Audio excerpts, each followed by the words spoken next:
Versículo 6, Romano capítulo 1, versículo 6, entre las cuales estáis también vosotros llamados a ser de Jesucristo. Y como el título le puse llamado a ser de Jesucristo, ese llamado, caleo, él explica que él había sido llamado. Pero ahora Pablo va a decir, amados, no solamente yo he sido llamado.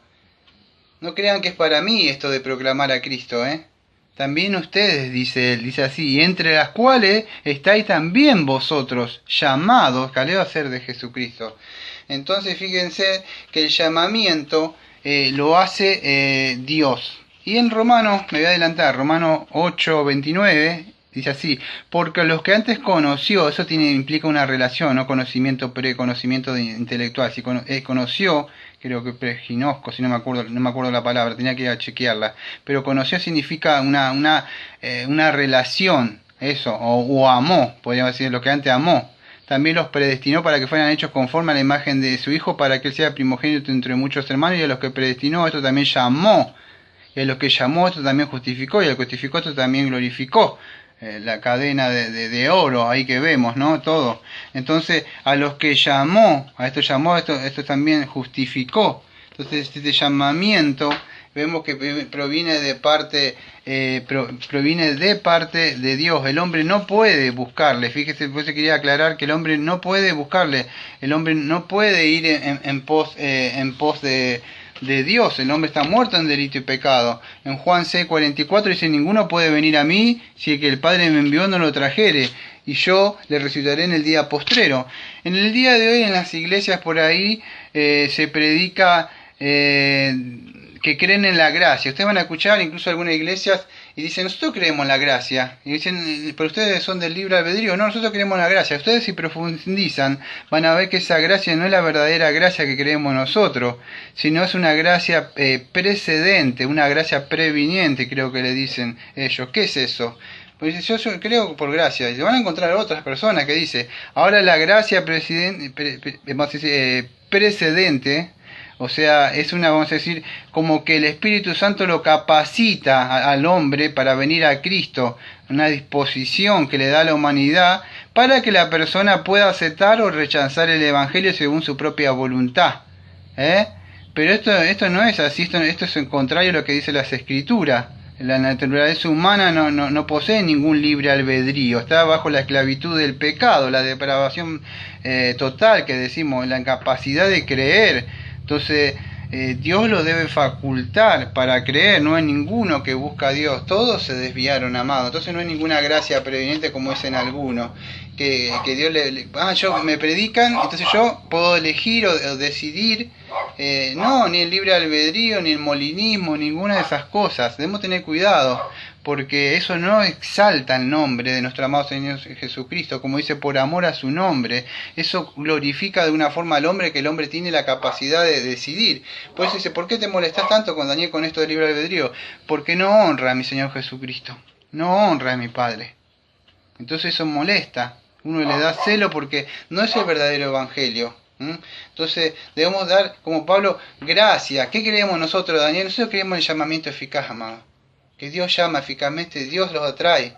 Ninguno puede venir a Cristo si el Padre no lo trae, no lo saca del sepulcro, no lo levanta. Por eso que el Evangelio es poder de Dios para salvación. Es dunami, es poder de Dios. No es el poder del ser humano para poder decidir. Eso es un Evangelio, como decía Spurgeon, del mismo infierno, diciendo que el hombre puede decidir. No puede decidir nada ese hombre. Lo que uno puede decidir es vivir su vida pecaminosa. Eso sí puede decidir. Eso sí puede decidir vivir a su manera.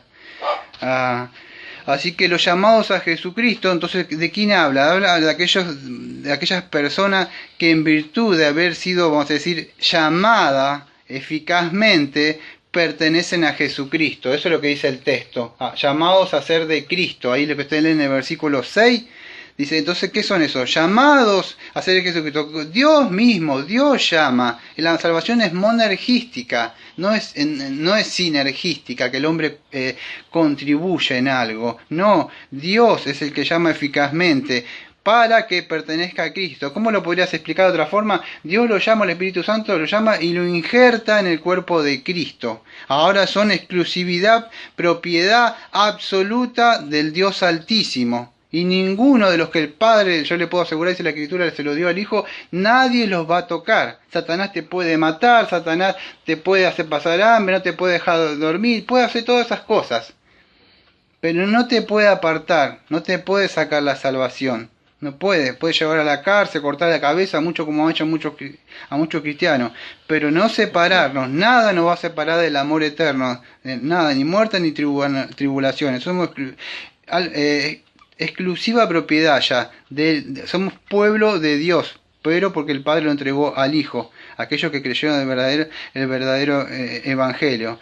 Entonces, entre ellos son aquellos que respondieron al verdadero Evangelio con fe y con arrepentimiento, se volvieron para una vida de fe y una vida de obediencia, apartándose del mundo. Eso eclesía, llamados afuera, apartados, los llamó. Eso santificado, o sea, apartado.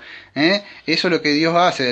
Él le toma la iniciativa en la salvación, no es el hombre. Entonces la verdadera fe en Jesucristo es una sumisión, primero al Evangelio, después una vida de obediencia. A aquel que lo salvó, aquel que es su curio ahora, aquel que es su Señor. Eso es lo que aparece ahí. Pablo mismo lo dice en otro lado, en Hechos 20:21, testificando solemnemente tanto a los judíos como a los griegos del arrepentimiento para con Dios, de la fe en vuestro Señor Jesucristo, en Hechos 20:21. Entonces, predicando el arrepentimiento, perdón de pecado, para con Dios, y la fe que tengan en nuestro Señor. Hoy quieren al Salvador, pero no quieren al Señor en sus vidas, no quieren que el Señor esté rigiendo sus vidas. Y eso es lo que habla Pablo ahí, en ese texto, en el versículo número 6. Yo veía apurado al versículo número 7, para apurarme un poquito, a ver si lo podemos terminar. A todo lo que estáis en Roma, amado de Dios, llamado a ser santos, gracia y paz de Dios nuestro Padre y del Señor Jesucristo. Acá vamos a tener que profundizar un poco, porque dice llamados a ser santos, aunque las traducciones han aparecido así, llamados a ser santos. Quiero que entiendan algo. Esto no es un legalismo. O sea, ¿cómo podemos explicar esto? Aunque hay un mandato de obedecer a la fe, quiero que entiendan algo. El Evangelio no es, vamos a decir, esto lo que aparece acá, que como que si fuera un legalismo. No es un esfuerzo, vamos a decir, moralista o salvo por la ley, llamados a ser santos. Por eso que muchos predican, debe ser sin salto, sin santidad, debe verar, no, hermano, y uno se empieza a achicar así porque nadie puede alcanzar ese estándar, ese santo. ¿Y cómo podemos hacer? Entonces vamos a explicar esto. Lamentablemente por ahí se explica, incluso de la Iglesia Reformada, un mensaje legalista.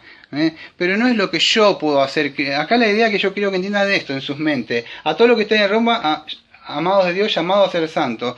La idea no es lo que yo puedo hacer por Cristo. Lo que cuando yo más me aparto del mundo, y ¿vieron ese himno que está por ahí, que no está muy bien, que dice, mi vida di por ti, ¿qué has dado tú por mí? Dice, bueno, no es lo que yo doy por Cristo. Debemos entender que primero lo que yo le doy es lo que me decía Agustín, dame para que yo te pueda dar, si no yo no te puedo dar nada. Entonces, a veces se termina predicando un evangelio legalista, o sea, llamados a ser santos, en el sentido, pero acá quiero que entiendas esto, es lo que ya Dios hizo en Cristo Jesús por mí. Debemos entender eso. En ese sentido nos debe quedar en claro esta parte de acá. Entonces santos, la parte ahí, o apartados podríamos decir, santos o apartados, la idea ahí, santo en virtud de qué. Santo quiere decir que apartados ahí, agios o agiosune, creo que es la palabra. Santo en virtud de haber sido llamado, porque Dios nos llamó, nos puso en Cristo, Él nos amó.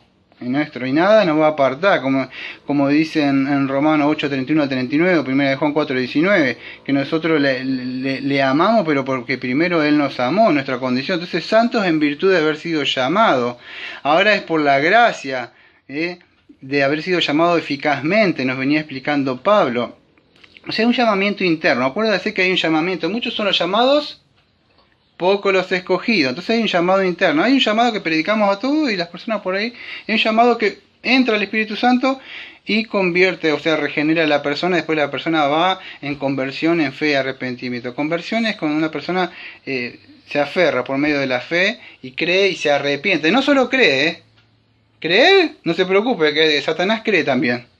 pero no se arrepienten. Esa es la cosa. Entonces, A.W. Pink, me acuerdo en sus escritos, decía, el verdadero evangelio debe predicar usted, crean en el Señor Jesucristo, pero arrepiéntase, vuelva de sus pecados. No solamente crea intelectualmente, sí creo, hay un Señor, sí que murió por mis pecados, ahora vivo mi vida como quería. No, no es así. Arrepiéntase, vuélvase. Si no, después de verdad no creyó. De eso hay un montón que creyeron, pero de verdad, entonces, eso es el verdadero evangelio. Entonces el Espíritu Santo operó dentro de eso, aplica de una manera el evangelio a la mente, no solo a la mente, amado, sino que baja a los corazones de los pecadores. Ellos se dan cuenta de su condición pecaminosa, saben que están mal, saben que hay un juicio, empiezan a comprender todas esas cosas, empieza a necesitar una necesidad imperiosa de aquel Salvador, del Señor Jesucristo, y ellos corren a la cruz desesperados, llorando porque han ofendido a un Dios santo y buscan la salvación que el Dios les dice, yo los amo, ustedes me ofendieron, pero acá está la puerta de la salvación, es en Cristo. Yo le doy esta propiciación en Cristo. Pueden ser salvos. El pecador corre desesperado sabiendo que no tiene opción, que no hay nada. ¿Qué puede hacer? Dios le provee también su amor y su misericordia, le da a Cristo para que ellas puedan entrar por esa puerta a la salvación. No hay otro camino, amado. Solamente es Cristo. Mírese usted, me miro yo.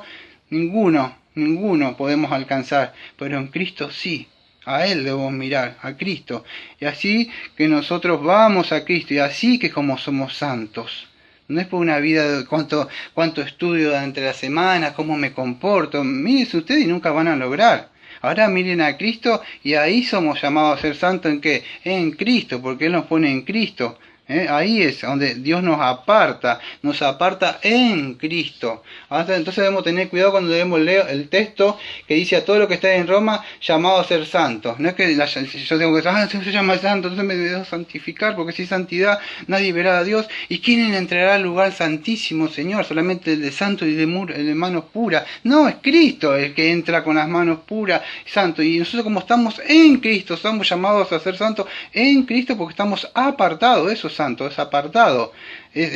Dios se aparta. No sé si ustedes entienden, pero por lo menos en el Antiguo Testamento Pablo entendía, otro entendía en la Antigua Dispensación que había lugares o objetos o personas que eran apartados o eran consagrados, si quieren decir, apartados, consagrados para el servicio de Dios. Ejemplo, estaba el santuario, el lugar santísimo, los sacerdotes, en esa época estaba el diezmo, había muchas cosas que estaban apartadas, incluso los instrumentos que se utilizaban, incluso el mismo, vamos a decir, el mismo Israel, dentro de ahí había una distinción. Dios había apartado un pueblo que era Israel, no por lo mejor que era, sino por gracia lo había apartado a ese pueblo.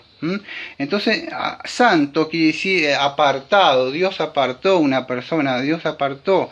Esto dice mío, dice Dios. No sé cómo te das cuenta, porque se va a empezar a formar el carácter de Cristo dentro de eso. Entonces, son ahora en el Antiguo Testamento como ahora, aquellos que son apartados, son un linaje escogido, un real sacerdocio, una nación santa, un pueblo adquirido por Dios.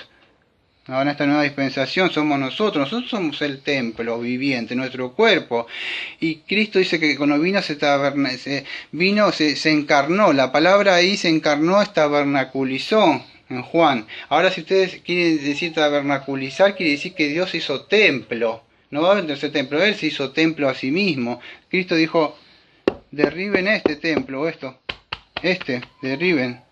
Entonces, ¿ahora qué pasa? Él se fue, pero ¿qué pasa? Su espíritu vino, ¿sabe dónde está? Aunque no lo crean, está acá. Este es el templo.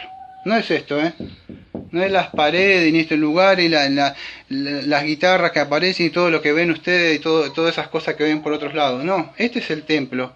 Entonces, santo es una persona, para ir cerrando, ¿qué es esto? Santo es una persona cuya culpa ha sido borrada, pero en base de la expiación vicaria de Cristo, no por lo que yo hago. Entonces, en consecuencia, por medio del poder del Espíritu Santo que mora dentro de nosotros, ahora sí, por lo que Él hizo, nos esforzamos en vivir para la gloria de Dios, porque el dunami, porque el Evangelio, verdadero es poder. Él nos infunde poder, Él nos da poder para vivir. Aquellos que andan conforme al Espíritu, no a la carne, por supuesto. Entonces pueden vivir una vida para la gloria, tratando, vamos a decir, apartándose, consagrándose para vivir. Eso es un santo, en virtud de haber sido llamado eficazmente por Dios. Un pecador ahora, este pecador, o sea que ha sido redimido, viene a Cristo. No es un esfuerzo moralista para poder ser santos. No, nada que ver. Eso nos debe de quedar en claro. Ahora voy a cerrar hablando de algo. O sea, bueno, él dice gracia y paz. Le hace unos saludos, gracia y paz a vosotros nuestro Señor. Bueno, por supuesto, la gracia debe venir primero. ¿Por qué? Porque si no, no tengo paz. Ahora que usted no entiende, tienen dos cosas. No me da tiempo de explicarlo. Habían judíos gentiles. Gracia, charis, es para que se saludaban los gentiles. Y shalom, que es paz, es para los judíos. Pues decía charis, shalom, decía gracia y paz, saludaba a los dos. A lo mismo también el significado espiritual tiene esto. Que yo para estar bien con Dios primero tiene que operar su gracia conmigo para que yo tenga paz para con Él porque yo estaba en enemistad. Hay 6 verdades fundamentales que no sé si se me da tiempo de hablarlas, pero es su origen, o sea, el Evangelio viene del Padre, vamos a decir, viene por medio de Jesucristo. Esto, vamos a decir, esto está certificado, estuvimos aprendiendo todos estos domingos, que proviene del Antiguo Testamento, en las Escrituras, y el Evangelio es para todas las naciones. Y el propósito ahora que tenía Pablo y que tenemos nosotros es proclamar este evangelio. Esto es una aplicación para nuestras vidas, llevar a la gente a que obedezcan en fe y en arrepentimiento en el verdadero evangelio. Esa es la meta que tenemos nosotros, de darle gloria al Señor Jesucristo cuando hacemos esto, llevar a las buenas noticias que constituyen el verdadero evangelio. Amado Padre, le agradecemos por este culto, Señor, que hemos tenido, que hemos aprendido, y le agradecemos todo en el nombre del Señor Jesucristo, por amarnos antes de la fundación del mundo, Señor, en Cristo Jesús. Amén y amén. Amén.